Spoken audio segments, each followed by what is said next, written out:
વાત હવે આગળ કરીએ કેડિલા ફાર્માના સીએમડી રાજીવ મોદી સામે ફરિયાદ મામલે મોટા સમાચાર છે। અમદાવાદ પોલીસે શહેર પોલીસ કમિશનરને પણ અંધારામાં રાખ્યા। તરલ ભટ્ટ બાદ અમદાવાદ પોલીસ પણ હવે વિવાદમાં આવી છે। બલ્ગેરિયન યુવતીએ અમદાવાદ પોલીસ પર ગંભીર આરોપ લગાવ્યા। બલ્ગેરિયન યુવતીએ જણાવ્યું કે મારી સાથે પોલીસે વિશ્વાસઘાત કર્યો છે। હું ભારતમાં જ છું તેમ છતાં મને રક્ષણ ન મળ્યું। મારા પર 10 દિવસ પહેલા હુમલો થયો હતો। આ યુવતી બલ્ગેરિયા જતી રહી હોવાનું ગઈકાલે પોલીસ કમિશનરે નિવેદન આપ્યું હતું। અમદાવાદ પોલીસ અને રાજીવ મોદીની સાંઠગાંઠની હવે ચર્ચાઓ શરૂ થઈ છે।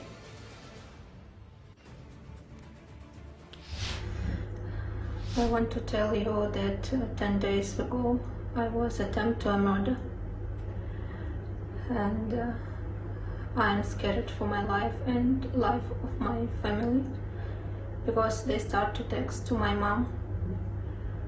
I was driving to Agora Mall and I heard that the driver of the cab named Rajesh, I will give you the number of the cab.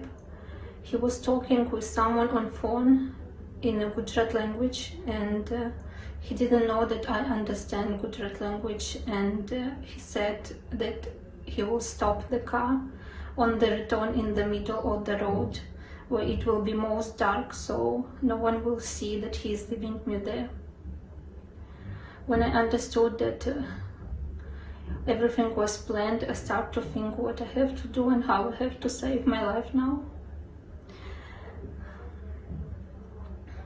When they called him again, I saw that he was talking with the police. In his phone was written Mahara Police, something like this. And I changed the road. I asked him to stop right now. I don't understand why government authorities, after me providing the whole truth, the audio recordings, the video recordings that the police assault, why they still not doing anything. I know that I was attempted to a murder by police and this driver. I didn't left India, I'm still here and I'm just scared for my life, staying in a safe place. I know that everything what is happening now, it's because of the police who assault. And I have all proofs for this. I have all numbers. I know that this driver, I know that he was involved. They were trying to kill me, and they're thinking that it will help. I will not stop, I will continue my case. But now I have to make sure that my family and I am safe. I will complain to the Supreme Court everything what's happened in the Gujarat state. And the Supreme Court has to investigate this case. The Gujarat police, they broke my trust forever. આપણી સાથે જોડાઈ ગયા છે સંવાદદાતા કલ્પિન Trivedi. કલ્પિન, Bulgarian યુવતીએ જે નિવેદન આપ્યું છે ખૂબ ગંભીર આરોપ છે, તેની સાથે વિશ્વાસઘાત કરવાનો, જીવલેણ હુમલો થવા છતાં કોઈ પ્રકારની કાર્યવાહી પોલીસ તરફથી નથી કરવામાં આવી। જુઓ, ચોક્કસ છે છેલ્લા 10 દિવસથી આ યુવતી જે છે તે ગુમ થઈ તે હોવાની તે પ્રમાણેની જે ફરિયાદ છે તે ફરિયાદ પોલીસ મથકે નોંધાવવામાં આવી અરજદારના વકીલ તરફથી। પરંતુ હાલ સૌથી મોટો સવાલ એ થઈ રહ્યો છે કે અમદાવાદ શહેર પોલીસ કહી રહી છે કે યુવતી બલ્ગેરિયા તેના પરત દેશમાં પહોંચી ચૂકી છે, પરંતુ હજુ પણ આ યુવતી ભારતમાં જ હોવાનો દાવો છે। વખતો વખત રાજ્ય સરકાર કહેતી આવી છે કે અતિથિ દેવો ભવ, अन्य देशमांथी आवेला विदेशीओ भारतना मेहमान छे, परंतु अन्य देशमांथी आवेला लोकोने आजे न्याय નથી મળતો તેવો એક મુદ્દો અહીંયા સામે આવી રહ્યો છે। મૂળ બલ્ગેરિયાની આ યુવતી છે તેના પર શારીરિક શોષણ થયાના તેના દ્વારા આરોપો લગાવવામાં આવ્યા। સીએમડી છે કેડિલાના રાજીવ મોદી અને તેના ઉપર આરોપો લગાવવામાં આવ્યા છે। હવે આ યુવતી અચાનક કોઈ ભેદી રીતે અમદાવાદ હોય કે પછી દેશ હોય કે પછી રાજ્ય આખાની અંદરથી કેવી રીતે ગાયબ થઈ તે એક સૌથી મોટો સવાલ છે। શહેર પોલીસ આ સમગ્ર મુદ્દે એક તપાસ કરી રહી છે, પરંતુ તપાસની અંદર હજુ સુધી કોઈ ફળશ્રુતિ નથી મળી રહી। ગત દિવસોની અંદર અગોરા મોલ નજીક આ યુવતી જે છે તે જોવા મળી હતી, તેની વાડ મળી હતી। હવે યુવતીએ પોતાનો વિડીયો છે તે જારી કર્યો છે અને કહ્યું છે કે પોતાના જીવને જોખમ છે। છેલ્લા 10 દિવસની અંદર તેના ઉપર 1 થી 2 વખત હુમલાના પ્રયાસો થયા છે, તે પણ જીવલેણ હુમલાના પ્રયાસો થઈ રહ્યા છે। એટલે એક એક તરફ અમદાવાદ શહેર કહી રહ્યું, પોલીસ કહી રહી છે કે યુવતી સલામત રીતે પોતાના દેશમાં પરત ફરી ગઈ છે, પરંતુ હજુ યુવતી ભારત દેશની અંદર જ પણ હોવાનો દાવો હાલ કરવામાં આવી રહ્યો છે. એટલે ચોક્કસ આ તમામ બાબતોની વચ્ચે હવે આ સમગ્ર કેસની અંદર રહસ્ય ઘૂંટાતું જઈ રહ્યું છે. અનેક સવાલો, અનેક મુદ્દાઓ સામે આવી રહ્યા છે, જેની અંદર પોલીસની જે કામગીરી છે તેના પર પણ અનેક સવાલો ઉઠી રહ્યા છે. કારણ કે આટલા દિવસો વીતી ગયા તેમ છતાંય સમગ્ર જે કેડિલાના જે CMD છે તેના દ્વારા અત્યાર સુધી કોઈ પણ નિવેદન નથી નોંધવામાં આવ્યું. સમગ્ર તપાસની અંદર કોઈ સાથ સહકાર નથી આપવામાં આવ્યો. ઉપરાંત પોલીસ શા માટે તેની ધરપકડ નથી કરતી? જો જે રાજીવ મોદી છે આ સમગ્ર કેસનો આરોપી, તે અન્ય દેશમાં છે, તો તેના સામે બ્લુ કોર્નર નોટિસ અથવા તો રેડ કોર્નર નોટિસના જે પ્રાવધાનો છે બંધારણની અંદર, તે મુજબ પોલીસ શા માટે કામ નથી કરતી? તે પણ એક સૌથી મોટો સવાલ છે. પ્રસ્તુત કેસની અંદર પણ એ જ પ્રમાણેની વિગતો છે. કારણ કે છેલ્લા ઘણા સમયથી યુવતી જે છે તે ન્યાય માંગી રહી છે અમદાવાદની અલગ અલગ કોર્ટોની અંદર, અને હવે તે ગુજરાત હાઈકોર્ટના શરણે પહોંચી છે. તેને એ પણ કહ્યું છે કે આગામી દિવસોની અંદર તે આ સમગ્ર મુદ્દે જે ગુજરાત પોલીસે તેની સાથે જે વર્તન કર્યું છે, તેને પર જે વિશ્વાસ હતો પોલીસ પર, પ્રશાસન પર, તે વિશ્વાસ પર પોલીસ અને પ્રશાસન ક્યાંય ખરું નથી ઉતર્યું તેવું તેને કહ્યું છે. અને આગામી દિવસોમાં આ જ મુદ્દે તે સુપ્રીમ કોર્ટની અંદર તે રજૂઆત કરશે તેવું પણ તેને વિડીયોની અંદર કહ્યું છે. એટલે ચોક્કસથી અનેક મોટા સવાલો ઉભા થઈ રહ્યા છે. કારણ કે છેલ્લા ઘણા સમયથી આ સમગ્ર મુદ્દો જે છે તે ચર્ચામાં છે. હવે ઘૂંટાતું રહસ્ય છે. યુવતી અચાનક રીતે ભેદી રીતે તે ગાયબ થાય છે. પોલીસને હજુ સુધી કોઈ ભાડ નથી મળતી. APS સિસ્ટમ હોય છે, એરપોર્ટ પરથી કેટલા પેસેન્જરો કેટલા દિવસોની અંદર પસાર થયા છે, આવાગમન થયું છે, તેની એક સિસ્ટમ હોય છે. તે સિસ્ટમના આધારે પણ જાણી શકાય કે આખરે બલ્ગેરિયાની યુવતી તેના દેશમાં પરત ફરી ગઈ છે કે નથી ફરી. તે પણ એક સૌથી મોટો સવાલ છે. તો આ મુદ્દે પણ પોલીસે તપાસ કરશે કે કેમ, તે પણ એક સૌથી મોટો અહીંયા સવાલ ઉભો થઈ રહ્યો છે. પરંતુ ક્યાંક શહેર પોલીસ દ્વારા જે નિવેદન જારી કરવામાં આવ્યું કે યુવતી પોતાના દેશમાં ફરજ પડી ચૂકી છે, પરંતુ તેમાં કોઈ હાલ તથ્ય હોય તેવું લાગતું નથી. કારણ કે યુવતીના જે વકીલ છે તેઓ પણ કહી રહ્યા છે કે તે ભારતમાં જ છે, પરંતુ હાલ તેની યોગ્ય ભાડ નથી મળી રહી. તે એક સૌથી મોટો સવાલ છે. હવે પીડિતાના જે વકીલ છે તે વકીલ પર પણ જીવલેણ હુમલો થાય તેવી ભીતિ જે છે તે વ્યક્ત કરવામાં આવી છે. એટલે આ તમામ મુદ્દે હવે અનેક જે પોલીસની કામગીરી છે તેના પર પણ સવાલો ઉઠી રહ્યા છે. જી બિલકુલ, આભાર આપનો અમારી સાથે જોડાવા બદલ. તો હાલ માત્ર યુવતી નહીં, તેના વકીલ પર પણ જીવલેણ હુમલો થઈ શકે તેવી ભીતિ વ્યક્ત કરવામાં આવી છે. પરંતુ તેની સાથે સવાલ હવે પોલીસને લઈને ઉઠી રહ્યા છે, પોલીસની કામગીરીને લઈને ઉઠી રહ્યા છે. કારણ કે જ્યારે બલ્ગેરિયન યુવતીની વાત આવે છે તો પોલીસ કમિશનરે શું કહ્યું હતું તે સાંભળો. ને આ જે કેસ છે એના માટે અલગથી DGP સાહેબની હુકમથી SIT બનાવી છે. એની બધી હાઈકોર્ટના હુકમ મુજબ કાર્યવાહી એમાં ચાલુ છે અને અમે પોલીસ કાયદેસરની કાર્યવાહી હાલ કરી રહી છે. યુવતી ગુમ છે એવો ઈમેલ એના વકીલ દ્વારા આપને નહીં, આપણી માહિતી મુજબ જે આપણે માહિતી છે એ યુવતી પરત પોતાના વતને જતી રહી છે, જે મારી પાસે જે માહિતી આવી છે. તો બલ્ગેરિયન યુવતી ભારતમાં હોવાનો પીડિતાના વકીલે દાવો કર્યો છે. પીડિતાએ એક વિડીયો જાહેર કરી સલામત સ્થળે હોવાની પુષ્ટિ આપી. પોલીસ અને યુવતીના વિરોધાભાસી નિવેદનથી હવે સવાલ ઉઠ્યા છે. કેડિલાના CMD રાજીવ મોદી હજુ પોલીસ પકડથી દૂર છે. વિદેશી યુવતીના આ કેસમાં SIT તપાસ કરી રહી છે અને તેમ છતાં હજુ પણ પોલીસના હાથ ખાલી હોય તેવું ચિત્ર અહીં ઊભું થયું છે.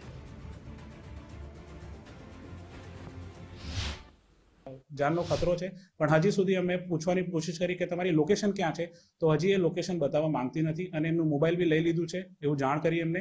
અને એમને કીધું, એટલે આ બધી જાણ મને જે એમના જે લોકો પાસેથી મદદ માંગી હતી એમના થ્રુ થઈ છે મને. અને એ લોકોએ કીધું કે હું ડેફિનેટલી સુપ્રીમ કોર્ટ પરસુ કરવાનું ઈચ્છું, કેમ કે 24 તારીખે ગાયબ થઈ છે અને 15 તારીખે સુપ્રીમ કોર્ટ માટે જેટલી એફિડેવિટ કરાવવાની હતી CBI ઇન્વેસ્ટિગેશન માટે, કેમ કે પોલીસ ઉપર એટલે JCB સાહેબને બી કીધું કે સાહેબ ઓલરેડી એમને આટલું બધું બનાવ બની ગયું છે તો આમે વિશ્વાસ ઓછો હતો. અને જે ફ્રેન્ડ જોડે એમને મદદ માંગી હતી એમને મને જાણ બી કરી છે કે એમના જે સ્વિટ્ઝરલેન્ડના લોયર છે એ બી ઇન્ડિયા આવી રહ્યા છે. એ આ વસ્તુને અહીંયા બી પરસ્યુ કરશે, એની સાથે સાથે યુરોપિયન યુનિયન જે કોર્ટ્સ છે એમાં બી પરસ્યુ કરશે. તો આ લાસ્ટ માહિતી અમારી જોડે છે. હજી એ ક્યાં છે, બુલ્ગેરિયા છે કે ઇન્ડિયા છે એ અમને ખ્યાલ નથી અને એના કોઈ પુરાવા નથી. પણ જે અમારી બેસિક રિસર્ચ છે એવું જ બતાવે છે કે હજી એ ઇન્ડિયામાં હોવી જોઈએ. પણ હવે CP સાહેબનું એવી રીતે માધ્યમથી ખબર પડી છે કે બુલ્ગેરિયામાં છે, પણ હજી મને નહીં લાગતું કોઈ એના લાગતું પુરાવા હોય કે પાસપોર્ટની એક્ઝિટ એન્ટ્રી હોય.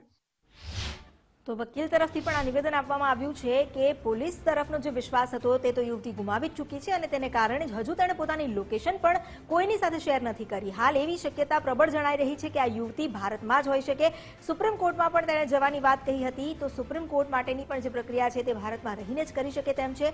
પીડિતાએ પોતાનો એક વિડીયો જે જાહેર કર્યો હતો તેમાં તેણે એ જણાવ્યું છે કે તે ભારતમાં છે અને પોલીસ પ્રત્યે પોતાના અવિશ્વાસની પણ તેણે વાત કરી. પીડિતાના વકીલે જોકે દાવો કર્યો છે અને જે જાણકારી તેમને મળી છે તેના મદદનીશો પાસેથી કે તે સલામત સ્થળે છે અને યુવતીએ જે નિવેદન આપ્યું છે પોતાના વિડીયોમાં તેની સામે વિરોધાભાસી નિવેદન છે પોલીસનું. એટલે હવે આ કેસમાં આંગળીઓ ઉઠી રહી છે પોલીસની કામગીરી પર. બલ્ગેરિયન યુવતી જો ભારતમાં જ હોય તો શા માટે તે બલ્ગેરિયા પરત જતી રહી છે તેવું કહેવું પડે પોલીસે.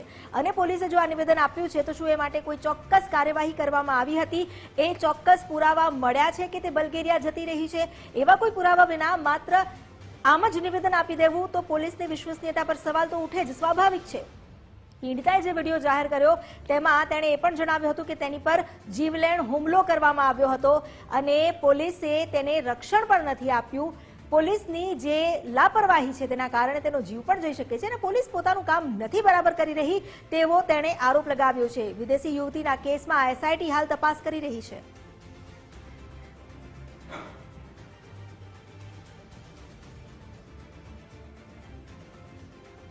અમારી સાથે જોડાઈ ગયા છે હાઈકોર્ટના એડવોકેટ રાજેશ મિશ્રા. રાજેશભાઈ, પીડિતાએ વિડીયો જાહેર કર્યો અને સામે પોલીસનું નિવેદન, બંને વિરોધાભાસી છે. હાલ કોર્ટની કાર્યવાહી ક્યાં પહોંચી છે અને જો પીડિતા સુપ્રીમ કોર્ટમાં જાય છે તો તેને માટેની કોઈ સમય અવધિ કે પ્રોસેસ? હવે એમાં એવું છે કે આપણે ડાયરેક્ટ મારી જોડે તો કોન્ટેક્ટ થયો નથી, પણ જે લોકોની મદદ એમને માંગી હતી એમના થ્રુ મને મળ્યું છે કે ઇન્ડિયામાં જ છે. એ ઇન્ડિયાથી ગઈ નથી, પણ એમની ઉપર એ કહેતી હતી એટલે એ એમના પ્રમાણે કે એમની ઉપર અટેક થયો છે એટલે એ એવી સેફ પ્લેસ ઉપર છે કે એમનું લોકેશન અમે લોકો ટ્રાય કર્યું પૂછવાનું પણ એ બતાવતી નથી. બોલે કે મને અત્યારે હું લોકેશન નહીં બતાવું કેમ કે મારો મોબાઈલ બી લઈ લીધો છે અને એ ટ્રેસ કરવામાં આવે છે. અને અમને કહેતી હતી કે ભાઈ તમે લોકો બી ધ્યાન રાખજો. અને સુપ્રીમ કોર્ટનો જે સવાલ છે, સુપ્રીમ કોર્ટમાં ઓલમોસ્ટ હવે આજે કે કાલે 1-2 દિવસમાં ફાઇલ થઈ જશે મેટર. અને બીજું લાઈવ લોકેશન અમને ખબર નથી અને અમને જાણ બી કરી હતી કે એમને મારા મધર જે બુલ્ગેરિયામાં છે એમ લોકોને બી મેસેજ કર્યો હતો. તો કાલે અમારે જોઈન્ટ કમિશનર સાહેબ જોડે સાંજે વાત થઈ હતી તો એમને જે બી માહિતી અમારી જોડે અવેલેબલ હતી, જે ડ્રાઈવર હતો જે એમનું બી નામ રાજેશ હતું, તો એ ડ્રાઈવરનું મોબાઈલ નંબર અને એમનું જે કાર નંબર છે એ બધું અમે આપી દીધું છે જેસીપી સાહેબને. અને જે નંબરથી ત્યાં બુલ્ગેરિયામાં મેસેજ ગયું હતું એ નંબર બી આપી દીધું છે જેસીપી સાહેબને કે સાહેબ આ ઇન્વેસ્ટિગેટ કરો અને આ કઈ રીતનું છે બહાર લાવો. જી રાજેશભાઈ, આભાર અમારી સાથે જોડાવા બદલ. હાલ તો જે જેસીપી છે તેમને પણ આ અંગે જણાવવામાં આવ્યું છે અને જે ડ્રાઈવરની વાત યુવતીએ કરી હતી એ ડ્રાઈવરની પણ વિગતો તેમને આપવામાં આવી છે કે જેથી તપાસને આગળ વધારી શકાય. જોકે બલ્ગેરિયન યુવતીએ જે વિડીયો જાહેર કર્યો શું કહ્યું હતું તે ફરી એકવાર સાંભળો. I don't understand why government authorities, after me providing the whole truth, the audio recordings, the video recordings that the police assault, why they still not doing anything. I know that I was attempted to murder by police and this driver. I didn't left India, I'm still here and I'm just scared for my life staying in a safe place. I know that everything what is happening now, it's because of the police who assault. And I have all proofs for this. I have all numbers. I know that this driver, I know that he was involved. They were trying to kill me. And they're thinking that it will help. I will not stop. I will continue my case. But now I have to make sure that my family and I am safe. I will complain to the Supreme Court everything what's happened in the Gujarat state. And the Supreme Court has to investigate this case. The Gujarat police, they broke my trust forever.